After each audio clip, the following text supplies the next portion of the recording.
I actually was hoping to ask you about, and you had mentioned the 2011 Bond Challenge, which did set a target for 150 million hectares of deforested, degraded land to be restored by 2020. So to date, this is the largest restoration initiative that we've seen proposed. So how it's an aggregate. Yeah. It's not. I mean, the first that here at Rio, the United States pledged to restore 15 million hectares, and Rwanda pledged to restore 2 million hectares, and a Brazilian consortium agreed to restore 1 million hectares in the, I think it's the Mata Atlantica, here where I've been filming. And then another indigenous group that spreads over several countries pledged to restore, I think it was 150 million hectares. But that group has the greatest potential because they really control huge areas of land. So, but they don't have very much resources. So this constant thing about production and consumption over function, this is going to have to be dealt with, because now development means production and consumption. You have to have factories and cars and airplanes, and so that's what development means to most of these countries. So how can we have a different development? A development where communities develop, which are much more livable, with less stress, so that we're not rushing to work 60 or 80 or 100 hours a week in order to buy more things. And we're willing to share, so that everybody can have, there's enough for everyone to use. So maybe we don't need to own our cars. We can share cars with others. And then our community has a range of vehicles, and we go out with whatever vehicle we need at the moment, and we don't need a vehicle most of the time. And then somebody else can use the vehicles and so on. And this kind of structuring, we need to think, and we've sort of said that capitalism, this idea that you and your nuclear family, you're on your own. Good luck to you. Well, and this isn't even working very well, because the society's fracturing the families.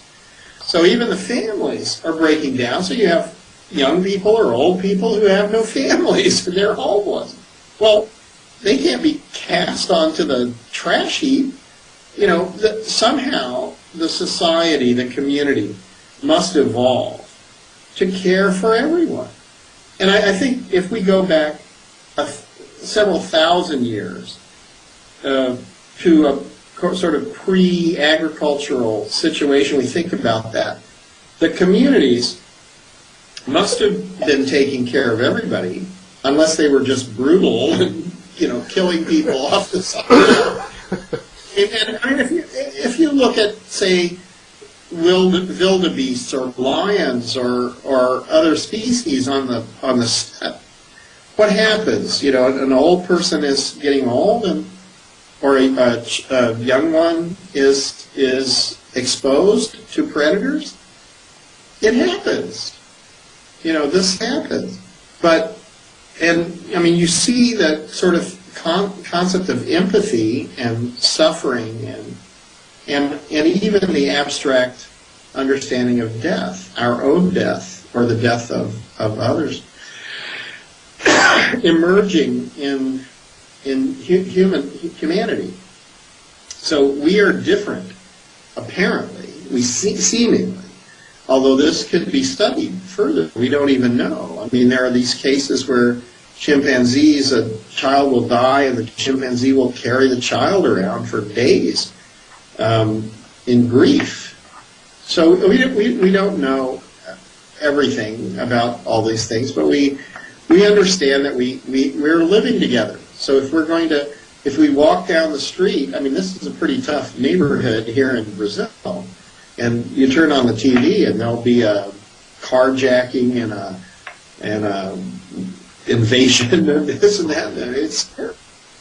But, generally speaking, that's a dysfunctional state.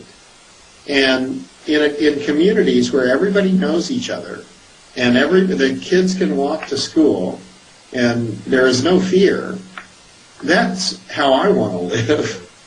And, I would prefer to share with everyone the abundance that's come to me than to, hoard it and say, well, it's mine.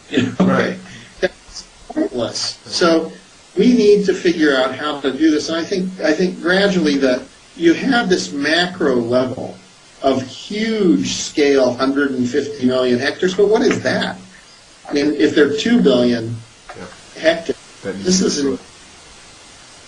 100% of the massive degradation on the earth. What I see is that if we in order to deal with climate change and these other problems, we need to shift the intent of society. And so if we're shifting the intent of society away from individual gain and waste and overconsumption and all of these things which we know are wrong, how do we do that? How exactly do you do that? And I think, the first step, I think, is vocational training, because we're in this position where we're destroying soil fertility. We're putting toxic substances out at an alarming rate. We're destroying hydrological function and microclimates. We're changing the climate. This is outrageous. So humanity needs to go back to school. and not necessarily in the sort of normal way of going to school. They need to change the intent of society and get closer. And I think we all know this. We go work in our community gardens, or we work to build food cooperatives, or we want organic food, and we want everyone to be fed, and everybody knows this, but we need to realize that there's this overview strategy, and then there are these macro or these micro activities that we have to do. And I think in one way it's beyond. I think it was Tick that said recently, it's lifestyle changes are not enough. Right. That's true. We have to fall in love again with the earth. So we need to fall in love again with the earth. We emerge in paradise. Humanity emerges in paradise. Our is paradise. Well, I think in you saying that, one of the questions I wanted to ask you was in reference to what's been proposed. I mean, what do you see, and I think you already answered this, as being the biggest obstacle, or some of the biggest obstacles in achieving this stated goal of restoring the 150 million hectares? Well, I think, I don't think that there will be a problem. I think the trend is moving toward restoration. I think we'll probably exceed the expectations. But I think there is a problem. This is not a problem that you ask about, but there's another problem. The problem could be that the elites who now control the economy would like to control the economy in the future. And so, if they can, they may want to do this. We have to be vigilant. in a way. The fact is that you're going to need a top-down and bottom-up approach in order to do large-scale restoration. So you're going to have policies and very large-scale investments available. And you're going to have a restated intention for society in order to do this. But you're also going to need participation from all the people. Now, if all the people were to suddenly wake up tomorrow and say, I would love to be a permaculturalist, and restore function to the soils and to the hydrological cycle and ensure biodiversity and make sure that my family and my community has healthy food and a wonderful lifestyle and a beautiful place, well, that'd be great. But, actually, tomorrow, most people are going to get up and they're going to drink a hurried cup of coffee and, put on a ceremonial clothes and jump into a car and drive distances. In many parts of the world, they're going to do this to compete with other people. And, and they're going to have very stressful lives, and they're going to create a lot of pollution. They're going to use a lot of energy. They're going to have a lot, so those people are going to have to shift. And then on another side of the world, you're going to have a whole bunch of other people who are waking up without any, and they're going to, in the same clothes they went to bed in, and they don't have any other clothes. That's what all they're going to wear. And they're not sure that they're going to eat. They might have a little piece of a potato or a little bag of genetically modified soy meal that the food program has given them. Something like that. So, we're going to have to think about 7 billion people with very, very different lifestyles now, very, very different expectations, very different hopes, very different understanding, and we have to try to get everybody together to say, we're all equal. There's no difference between the guy that's jumping into his Hummer to drive off to, do whatever he does, to the person who, crawls out of a twig, mud, wattle hut somewhere. They're equal. Why is there this disparity is what we really ought to be asking. Not, we know that they're equal, but Thomas Jefferson wrote this, but he was also the biggest slave owner. So the hypocrisy that we're experiencing is something that's been around for a long time and that goes on, and it's kind of hard and sometimes we think we're not going to be able to overcome that. I think that's often the case, that we think that there's nothing we can do, that it can't be done. And I think what we really have to realize is it has to be done. Right. There's no alternative. So if we don't restore ecological function to large areas of the planet relatively quickly, then we're definitely going to have predictable catastrophic outcomes with climate, with food insecurity, with all of these things. So we have to get our minds around what needs to be done, and then we have to see that those macro level issues, they're going to come in, they're going to, but what we have to do is we have to get everybody a voice, a seat at the table. Right. Not to just turn this over to the same, what's that famous line from Casablanca? Round up the usual suspects. Right. We don't want to do that. We want humanity as a species to stand up on its back legs and say, hey, by the way, everybody's created equal, and the reason that they're not equal is because some have manipulated the situation to suggest that production and consumption of goods and services, and now financial speculation, are the basis of wealth. And, well, they're not. And ecological function is the basis of wealth, and everybody has a role to play in maintaining that, and everyone must benefit. Do you see a place for linking the restoration work to, well, say some of the schemes that have been created on the financial end, such as carbon trading, things like RED? Do you see a place for that within that particular activity? I think these are all sort of half measures. If carbon has a value, what's the value of oxygen or hydrogen?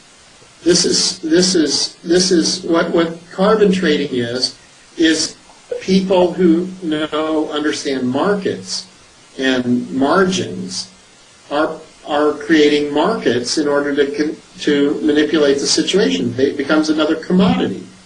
Well, if you look at coffee or chocolate or any of these things, the people who produce coffee and chocolate get almost nothing. All the intermediates who run the markets, they're the ones who make the money. And, so that's what's happening with carbon trading. I've talked to some of the carbon traders, and I'm shocked by their ignorance. They don't know anything about ecology.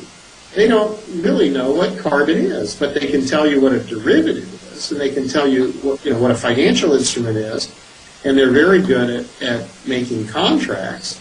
And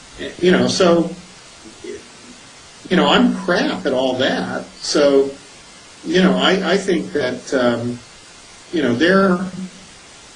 that's part of the process of making the people who have less education and less interest in those things marginalized. So I'm not sure that carbon trading is the way to go. RED Plus, I think RED so far, which has been championed by mainly the Norwegians, has protected some areas, but it has an enormous flaw in that it really is about avoided deforestation. So it's about protecting the last remaining functional ecosystems and less about restoration. I think we definitely need to restore all the degraded areas of the world. That's going to stop the pressure to constantly encroach on the remaining pristine areas. So, there are many. I think we're into very complex discussions now, because you have people who talk about payments, system services, this sort of thing. Huge schools of thought coming up with this kind of thing. But what I find is that if you look closely at these payments for ecosystem services projects, the payments are tiny, tiny, tiny amounts. And if you're suggesting the ecological services are worth only that amount of money, then it's an insult. I think that there's a huge potential for a backlash. Now, in Ecuador, I did see a program which, in some ways, they were talking about it, but they weren't talking about it as incentives for the protection of ecological services. And I think this is a much better. So they admitted that even if they give you $20,000 or $50,000 or $100,000, that it's nowhere near the real value of the ecology. Now that is more honest. That's an incentive. Don't destroy your ecology and I give you $100,000. That's fine. But so your community has now got $100,000. You don't have to cut that many trees. But the reality is the ecological function is vastly more valuable than any of this. And I would also mention that I don't really talk about services. Ecological services are yet another extractive thing. We want the services. Well, nature doesn't care what we want. We will get benefits if the system is functional. We'll get nothing if the system is dysfunctional. So what we really want is functional systems. And that's what every other species wants, so that's what nature wants. So once we want functional systems, we're actually in line with the Earth's intention. So if human intentions and Earth systems' intentions were the same, to have functional systems, that's the way we're going to live in paradise. So if we want to live in the Garden of Eden and eat the fruits of the forest and see the magnificent diversity of life and have the laughing, bubbling waters pouring from the spring, then the only way we're going to do that is if we align human intention with the intention of the earth. And we can do this. And that's a better way to live, by the way, than, it doesn't mean we won't have houses or clothes or produce things. We won't move into a cave. I don't think that deep ecology is a lifestyle. Right. It's a philosophy. It's something that we have to learn in order to understand how the Earth systems function. When we understand how they function, we can live in harmony with those things. If we don't understand that, we can't live in harmony with the natural system. Now, you've been, in the course of the discussion, really been making many references to this need for change, or at least the possibility of changing. Really what, in essence, is a flawed behavior that is the product of a really mistaken understanding about how the world works. It's sort of this gulf that exists between the way we think and the way nature operates. So I think this is, I want to move into sort of how you're documenting how this transformation is taking place, which will hopefully close the gulf. And I think that's coming in the form of this TV series that you've launched called What If We Change? Could you tell us more about what you're doing with that? Yeah, well, in a sense, we started off looking at dysfunctional and functional ecosystems. And this became clear that it was possible to rehabilitate large-scale damaged ecosystems. And if that's true, then, well, we need to do it. So we've come to this. Then there's the methodologies, and I think permaculture is a big part of this understanding. There are some other things, but I mean, it's often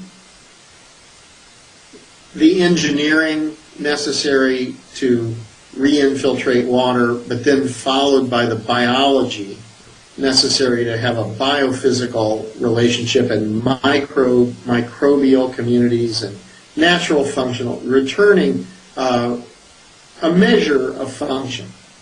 Now, it's not like restoration is not necessarily saying that we're going to have the same type of ecological system that we had before we destroyed it, but we might, and especially if we use this concept of ecological and economic land. So if we divide the land between ecological and economic land, then we can have certain land that we're really manipulating. We're choosing all the species, we're extracting food and things for this, and we can optimize this.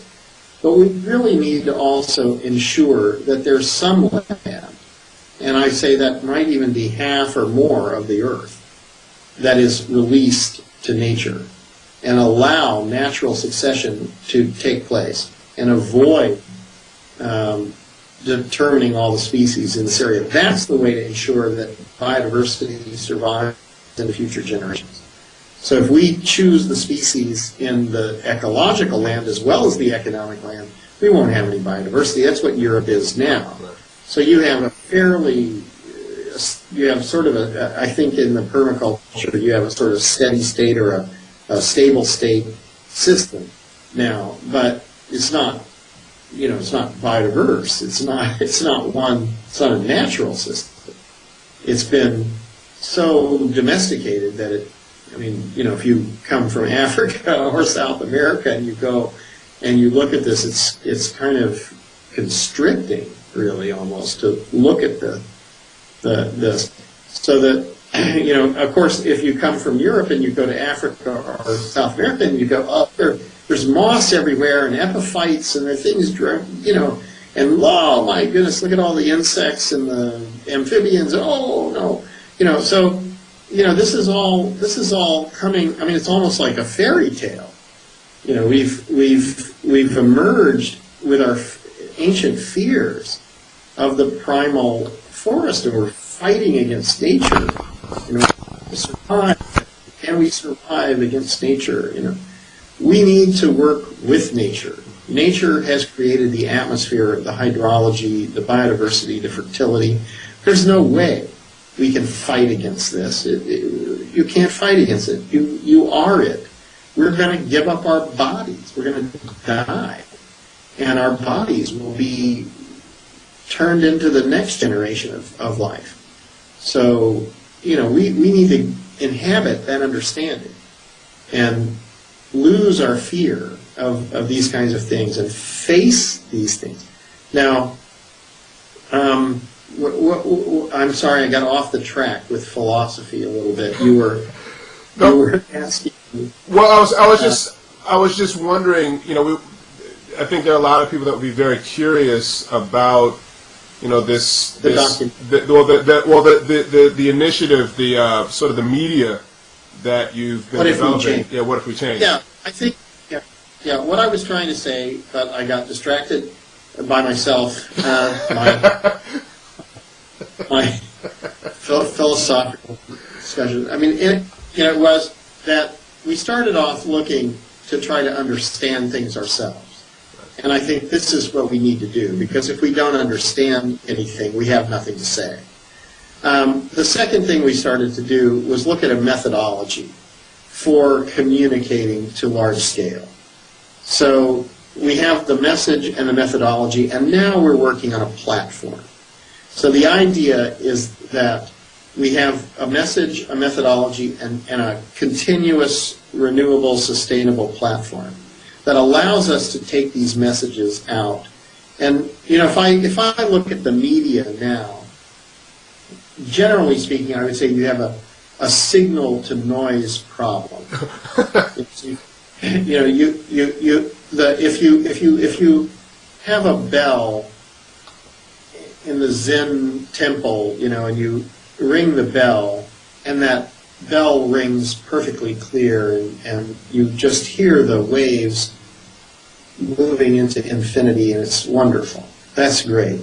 But now you have all this crackly noise where they're trying to sell you some crap, or they're trying to, you know, and you can hardly believe anything anymore. You turn on the TV and the news reader is a you know, an android who, you know, is, you know, beautiful and, you know, her, you know, and you know, they're 8 dead in the fiery crash. Oh, but, you know, we're going to talk about you know, is your dog psychic? What's going on? You know, so simply all their thinking is that information is the same. Well, it's not. There are profound understandings that we need to know in order to live our lives with integrity and sustainably, and to die with dignity even, and to ensure that future generations will have a life. So, right now, if you try to say this to a TV executive, they look at you like, are you talking about? That's ridiculous. How many bums on seats and eyeballs, can you give us? And can you, have you got the newest and the latest and will you stick your head in an alligator's mouth? Will you, you have naked dancing girls pass by? No, we won't. We won't stick our head in an alligator's mouth. That's ridiculous. You know how much pressure they have? That's crazy. No, we won't have naked dancing girls. I'm sorry. But somehow we need to do this. We need to come to the place where we say, okay, we don't need naked dancing girls. We don't need to sell you stuff you don't need or, entice you to want things that you'd never thought of. We don't need to do that. We need to collectively, together, learn how are we going to survive on this planet. And, for me, that's what I think is worthy for me to do for the rest of my life. So I've spent decades working in the media. And the media, is a seriously flawed thing. But it's not because of the technology. It's because of the people. It's we choose to use it for. So if we choose to use the media to talk about what's necessary to survive, we can do this. And another thing that I've noticed is that we start to have an effect. I feel that if I hadn't been communicating about this for years, then we would be in a different place than we are now on Earth. So, I'm a fairly normal chap. And I think I could have easily said, well, I can't do anything about this. It's too big. And, so I'm just going to play with my kids and watch my grandkids and, hang out. And then I would be irrelevant to the situation. But, by doing this, my life has meaning. Doing something which I think, I feel okay about. I look at a lot of people I see, and they're not having a very good time. I have to say, I'm having a very good time. I'm in Brazil, and I'm having a very good time, even though the negotiations are not that great. They weren't that fruitful, but I think that they weren't fruitful because we haven't got a consensus.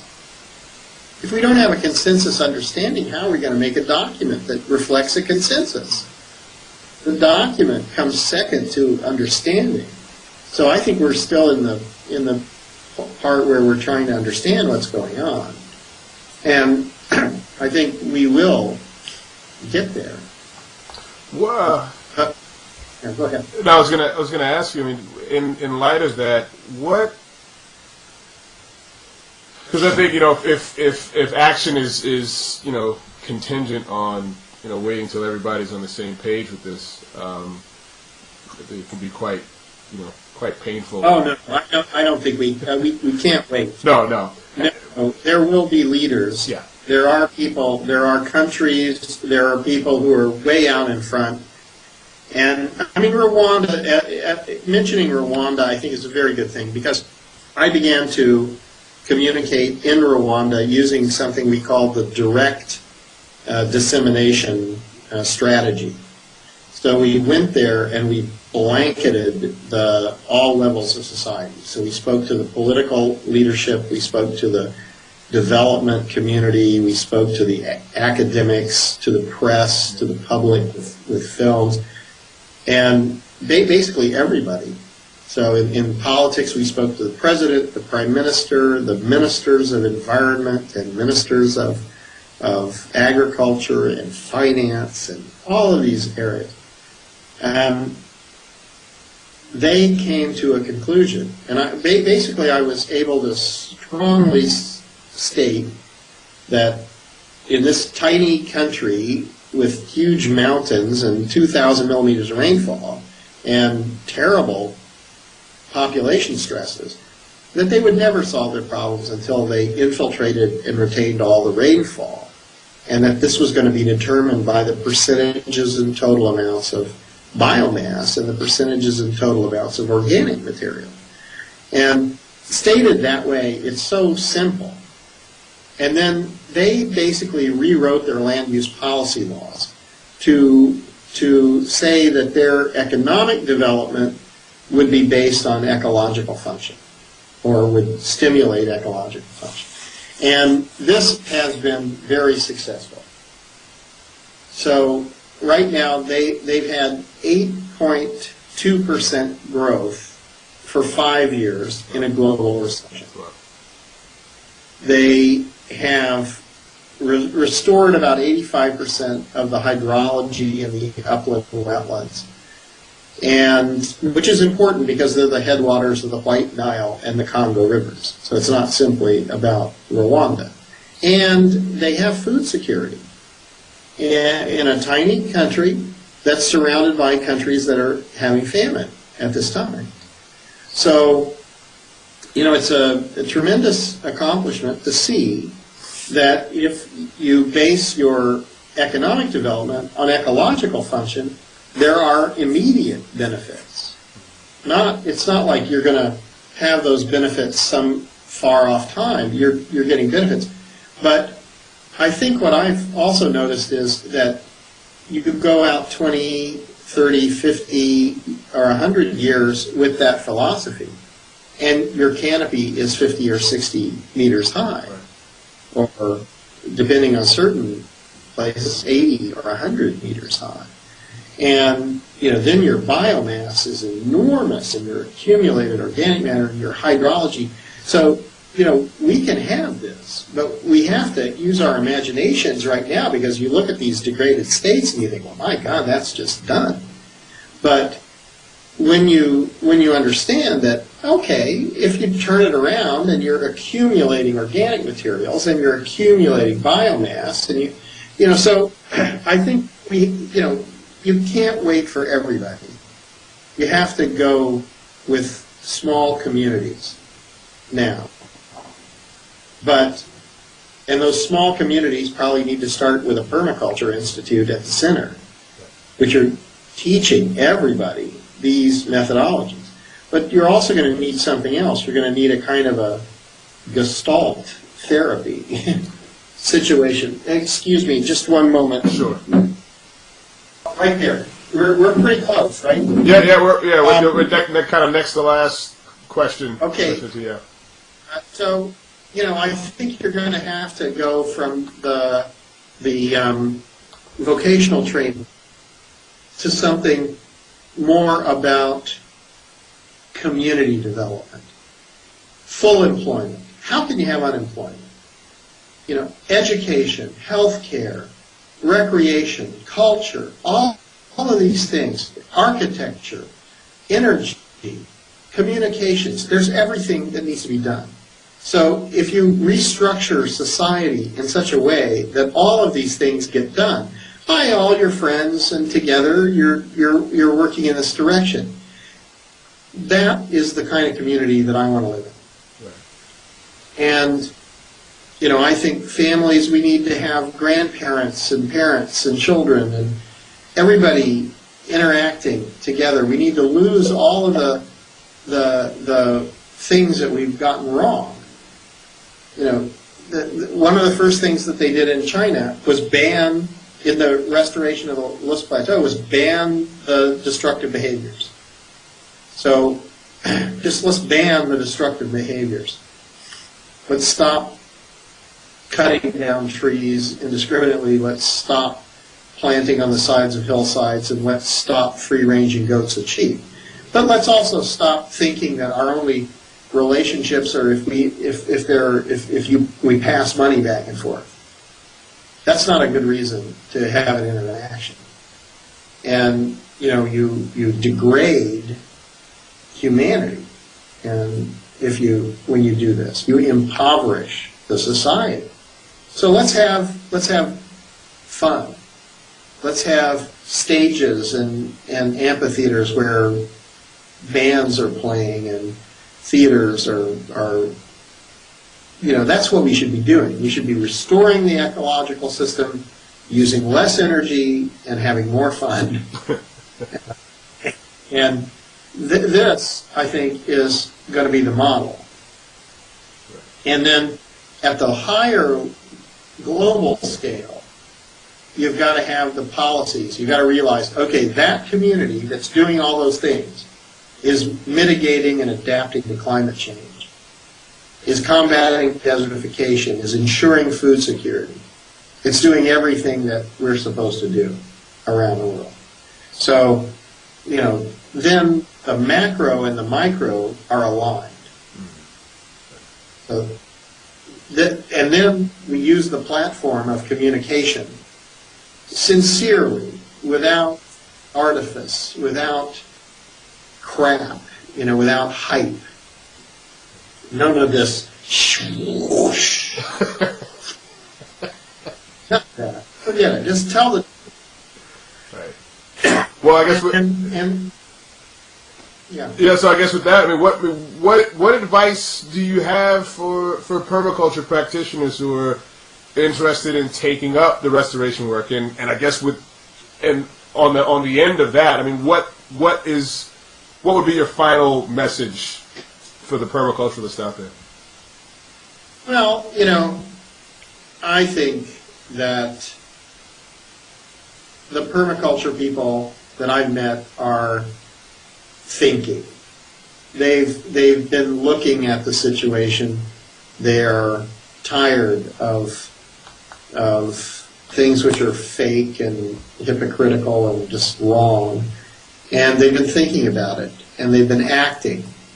They've been thinking and acting. They need to continue to do that.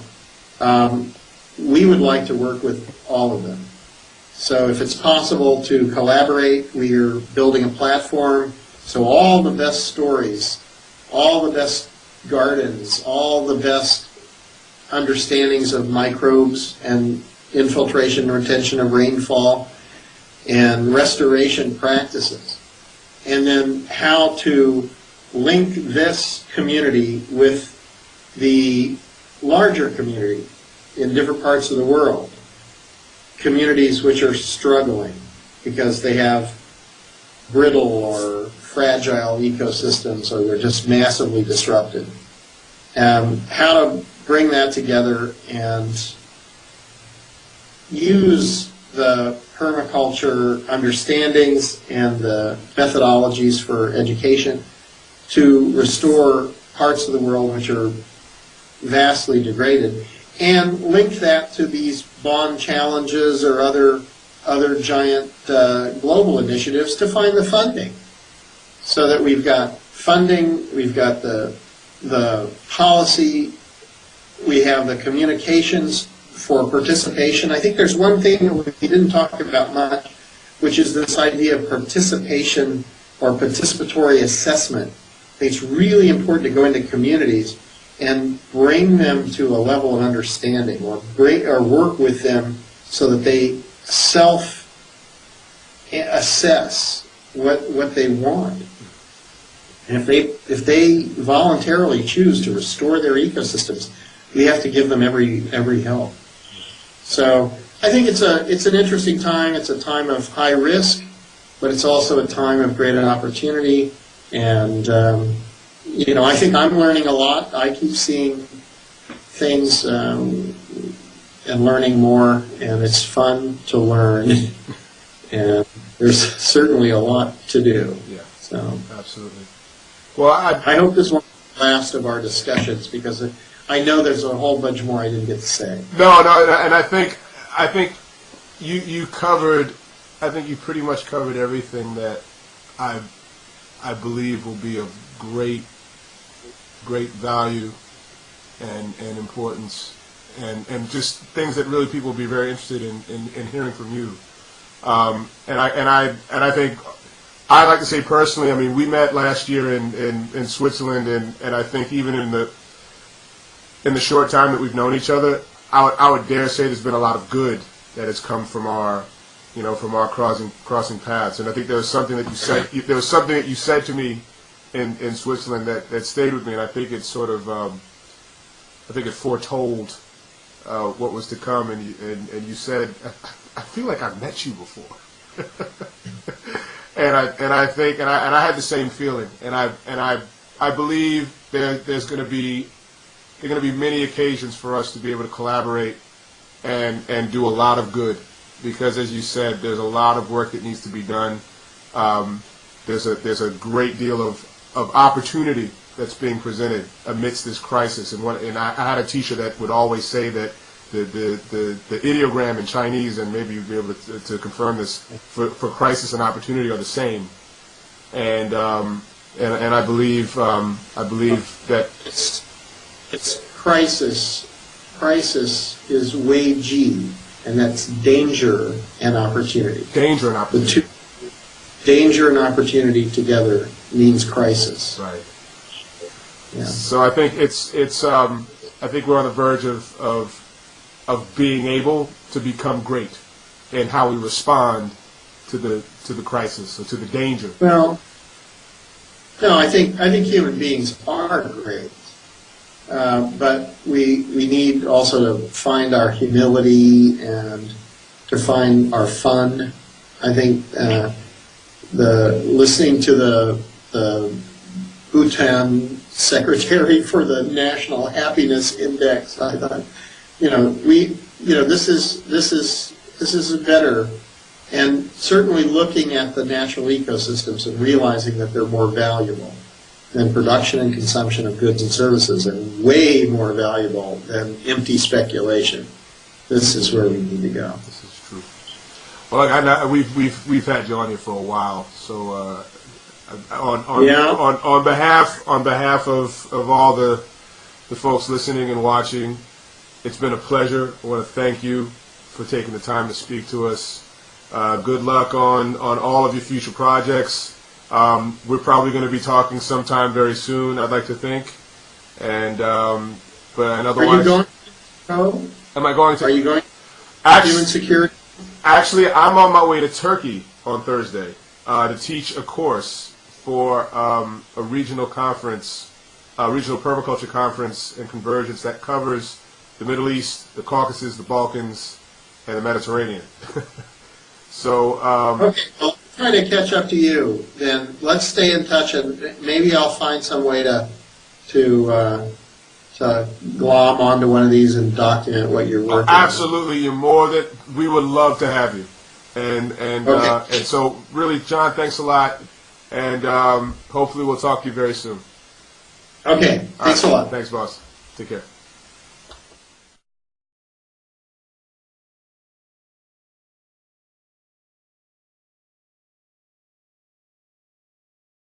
I actually was hoping to ask you about, and you had mentioned the 2011 Bond Challenge, which did set a target for 150 million hectares of deforested, degraded land to be restored by 2020. So to date, this is the largest restoration initiative that we've seen proposed. So how it's an aggregate. Yeah. It's not. I mean, the first, that here at Rio, the United States pledged to restore 15 million hectares. And Rwanda pledged to restore 2 million hectares. And a Brazilian consortium agreed to restore 1 million hectares. I think it's the Mata Atlantica, here where I've been filming. And then another indigenous group that spreads over several countries pledged to restore, I think it was 150 million hectares. But that group has the greatest potential because they really control huge, huge areas of land. So, but they don't have very much resources. So this constant thing about production and consumption over function, this is going to have to be dealt with, because now development means production and consumption. You have to have factories and cars and airplanes, and so that's what development means to most of these countries. So how can we have a different development? A development where communities develop, which are much more livable, with less stress, so that we're not rushing to work 60 or 80 or 100 hours a week in order to buy more things. And we're willing to share, so that everybody can have, there's enough for everyone to use. So maybe we don't need to own our cars. We can share cars with others. And then our community has a range of vehicles, and we go out with whatever vehicle we need at the moment, and we don't need a vehicle most of the time. And then somebody else can use the vehicles and so on. And this kind of structuring, we need to think, and we've sort of said that capitalism, this idea that you and your nuclear family, you're on your own. Good luck to you. Well, and this isn't even working very well, because the society's fracturing the families. So even the families are breaking down. So you have young people or old people who have no families and they're homeless. Well, they can't be cast onto the trash heap. Somehow the society, the community, must evolve to care for everyone. And I think if we go back several thousand years to a sort of pre-agricultural situation, we think about that, the communities must have been taking care of everybody, unless they were just brutal and killing people off the side. And I mean, if you look at, say, wildebeests or lions or other species on the steppe, what happens? An old person is getting old, or a young one is exposed to predators. It happens. This happens. You see that sort of concept of empathy and suffering and even the abstract understanding of death, our own death or the death of others, emerging in humanity. So we are different, apparently, seemingly, although this could be studied further. We don't even know. I mean, there are these cases where chimpanzees, a child will die and the chimpanzee will carry the child around for days in grief. So we don't know everything about all these things, but we understand that we're living together. So if we walk down the street, I mean, this is a pretty tough neighborhood here in Brazil, and you turn on the TV and there'll be a carjacked. This is out at an alarming rate. We're destroying hydrological function and microclimates. We're changing the climate. This is outrageous. So humanity needs to go back to school. and not necessarily in the sort of normal way of going to school. They need to change the intent of society and get closer. And I think we all know this. We go work in our community gardens, or we work to to build food cooperatives, or we want organic food, and we want everyone to be fed, and everybody knows this, but we need to realize that there's this overview strategy, and then there are these macro or these micro activities that we have to do. And I think in one way it's beyond. I think it was Tick that said recently, it's lifestyle changes are not enough. Right. That's true. We have to fall in love again with the earth. So we need to fall in love again with the earth. We emerge in paradise. Humanity emerges in paradise. Our is paradise. Well, I think in you saying that, one of the questions I wanted to ask you was in reference to what's been proposed. I mean, what do you see, and I think you already answered this, as being the biggest obstacle, or some of the biggest obstacles in invasion of this and that? It's terrible. But, generally speaking, that's a dysfunctional state. And in communities where everybody knows each other, and the kids can walk to school, and there is no fear, that's how I want to live. And, I would prefer to share with everyone the abundance that's come to me than to, hoard it and to say, well, it's mine. Right. That's pointless. So we need to figure out how to do this. And I think gradually that you have this macro level of huge scale, 150 million hectares. But what is that? I mean, if there are 2 billion hectares, this is an 100% of the massive degradation of the earth. What I see is that if we in order to deal with climate change and these other problems, we need to shift the intent of society. And so if we're shifting the intent of society away from individual gain and waste and overconsumption and all of these things which we know are wrong, how do we do that? How do you do that? And I think, the first step, I think, is vocational training, because we're in this position where we're destroying soil fertility. We're putting toxic substances